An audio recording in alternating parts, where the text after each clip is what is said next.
Good morning, Plant Kids. It's, what is today? June 2. Yon. So, ang tagal nating hindi nakapag-vlog kasi medyo na busy tayo sa work.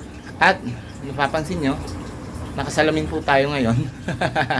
Kasi yung contact lens ko, nasira po. Tapos hindi pa ako nakakabili ng bago. Kaya, balik salamin po tayo. Ganito po siya talaga kataas. Wait. Ganyan po talaga siya kakapal kasi nagsalamin ako since I was 5 years old. So, ayan. Kaya lagi kayong kumain ng carrots para luminawan yung mga mata.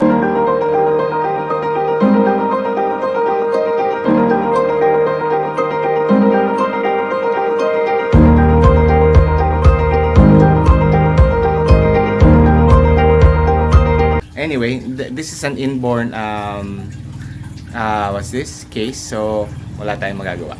Alright. So, ngayon, ang gagawin natin ay papakita ko sa inyo yung mga dumating kong plants. Matagal ko na itong na-order actually. It's from, some are from Masitera. And then, the other set is from Louie Galang. Taga-Antipolo po siya. And mostly nang binibenta niya ay philodendrons. Yon. So, tingnan natin kung ano po yung mga nabili natin. Puro rare po ito, madalang na pero sila po yung ating nabili para madagdag sa ating collection. Okay, let's see. So ito na po tayo, tayo sa garden. Actually nilagay ko na kasi sila dito, yung mga bago natin. So ito si Philodendron Millionaire, sabi ni Louie. Ayan yung isa. Maganda siya. And then this one is our Golden Homalomina. Ayan o. Ayan. And then, from Masitera is our very first Alocasia coprea. Ayan. And, ito namang isa ay si Alocasia Silver Dragon. Yan. Mga wishlist natin yan na dumating lang. And then here's another one is our Gigas and our Florida Rose. So yun po ang ating update sa mga excuse me, bagong dating. Ngayon bibigyan ko na kayo na update dun sa ating mga cuttings. Tatlong makulit, ayan. Anyway, ito. So, dito po lahat ng ating mga cuttings. Actually, they're all doing well. Yung tubig na pinagbabarang ko sa kanila, puro lang yan, water propagation muna. Nilagyan ko po yan ng, anong tawag dito? Ng rooting hormone ni Masitera. Ayan. Hindi po ito sponsored, pero yan lang. Tinitingnan ko lang muna. At mukhang okay naman sila. Ayan na yung mga Ngayon, bumili ako ng isang soil. Sinubukan ko tong isang soil na bago. Ihalo natin siya dito sa mga natin. Old mixture. Tapos lalagyan natin siya ng anong tawag dito? Lalagyan natin siya ng rice hull. Hahaluan natin ng rice hull. And then here, ayan. Ito yung bagong ginawa ko dito sa area na to. Ayan. Yan yung bago kong ginawa. So anyway, ano yung bago? Itong tatlong malalaki. Itong si malaki kong Porte. Malaki kong elephant ear. At saka itong aking Alocasia albo na malaki din. Yun yung parang ginawa kong parang shield sa araw sa area na to. Lalayo pa akong konti. Yan. So nakita nyo. So pag na-imagine ko niya na maraming dahon, tataas, malalaki yung dahon, yon. So magiging shield siya dito sa area na to. Tapos, at the same time, okay pa rin naman yung ating hangin, hindi matatakpan. Tapos, at the same time, yung ating mga, nandito pa rin yung ating mga pothos na lush. So, dito ko nilagay yung ibang plants, patong-patong, syempre, just to save some space. Yun nga lang, ayan, katulad nito, ang nangyari. Ayan, okay naman to. Yung ating nilagay dito ng mga pero may nagmashi. Hindi ko alam kung sino to nakalimutan ko na kung sino to since hindi siya nadadapuan ng araw, nagganyan siya. So hopefully mag okay siya kahit wala siyang masyadong araw. Okay, pero andito ang araw niyan. Yan, ito. Okay, so tatanggalin natin yung mga nakaharang sa kanya para mag okay siya. So what else? Ang ating watermelon, parang okay naman siya. Pero ito, yung dalawang malungkot is yung ating dalawang peperomia, crumpled, red and green, ay silver pala, ay na maalam na. So actually matagal ko nang pinag-iisipan yan kung magre-retain pa ako niyan. Pero siguro pag magpeperomia tayong katulad na lang nitong dalawa. Ayan, at saka ito.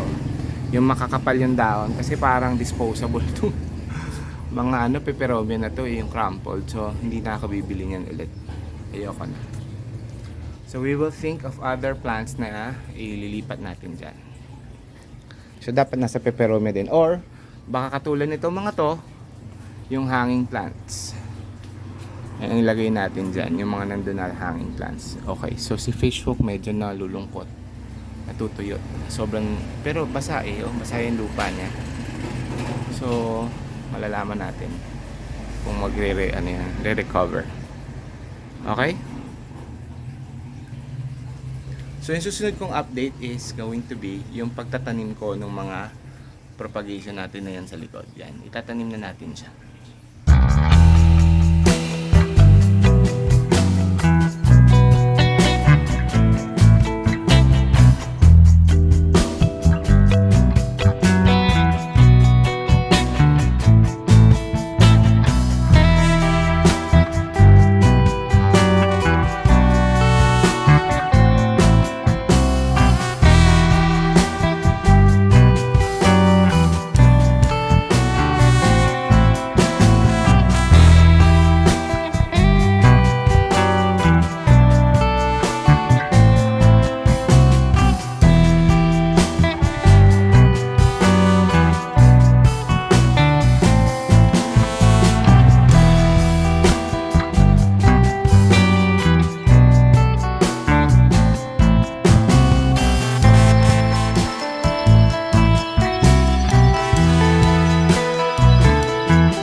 natapos na tayo ngayong gabi.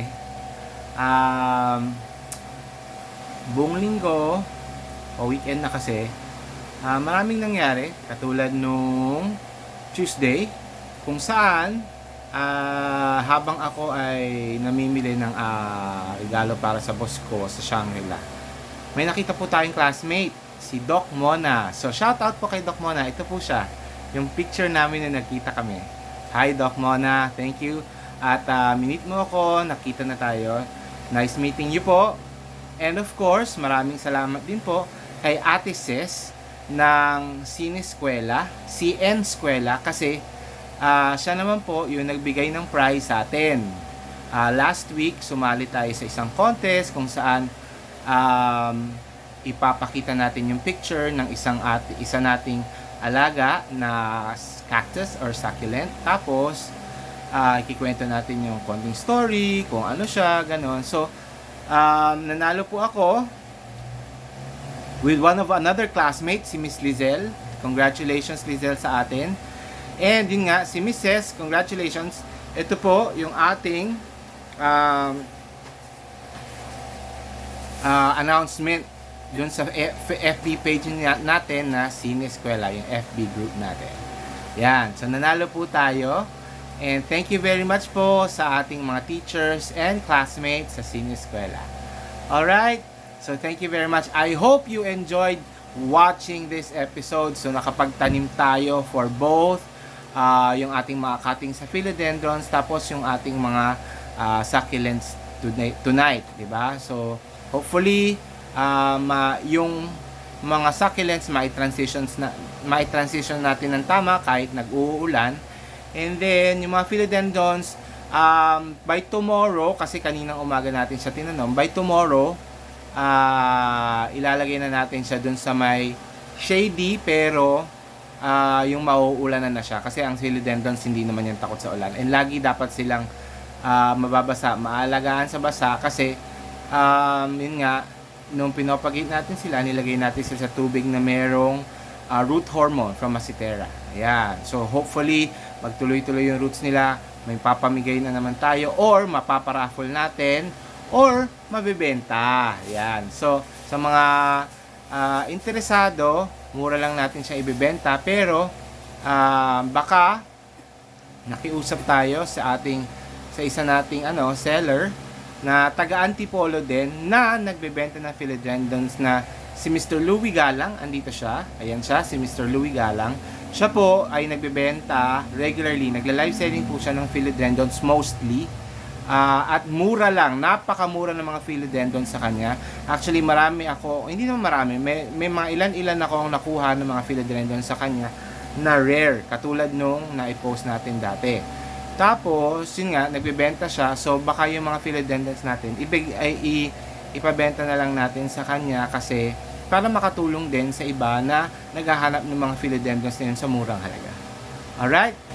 Lastly, I would like to welcome to the Philippines nga pala ang ating idol at isa sa ating mga naging kaibigan sa YouTube world na si Miss Marge Santillan. Dumating na po siya dito sa Pilipinas, and siguro naman nakikita nyo na dun sa mga post sa FB page niya, di ba, panay ang post niya, nandun siya sa Bulacan.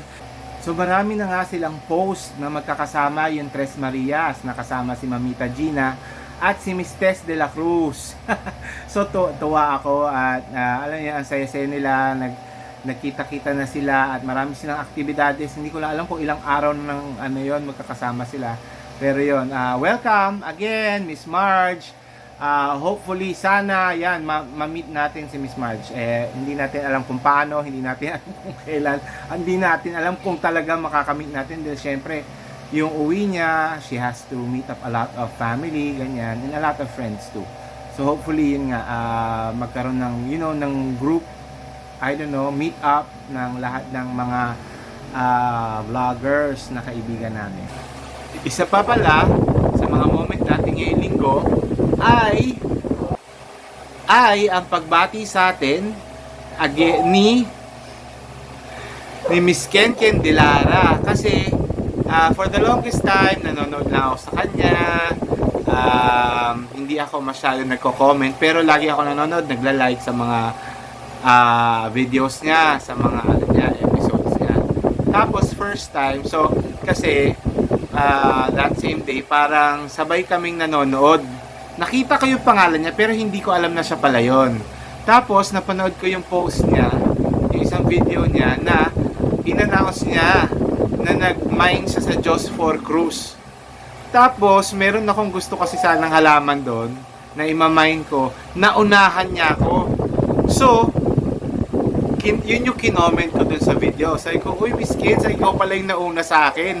Sabi ko, swerte mo naman dyan, gustong gusto ko sana yan. Sabi ko gano'n. Tapos, sinagot niya ako, tapos nalaman ko na, sabi niya doon sa comment niya, papakita ko dito, na nanonood din daw siya ng vlog ko. So, nakakatuwa. Nakakataba ng puso, Miss Ken Ken. Thank you very much, Miss Ken. Sa pagbate, sa pag-shoutout dun sa pag-comment, at least dun sa sa comment section mo. Maraming salamat again. So, yun po. Yun lang, no. Thank you very much again for watching. This is Plant Tatay Barry of Antipolo. Hope you enjoyed. Please do not forget to subscribe kung hindi ka pa po nakasubscribe. And please do click the notification bell kung nagandahan ka at gusto mo pang ma-notify sa mga susunod nating video. Okay? Bye, Plantids!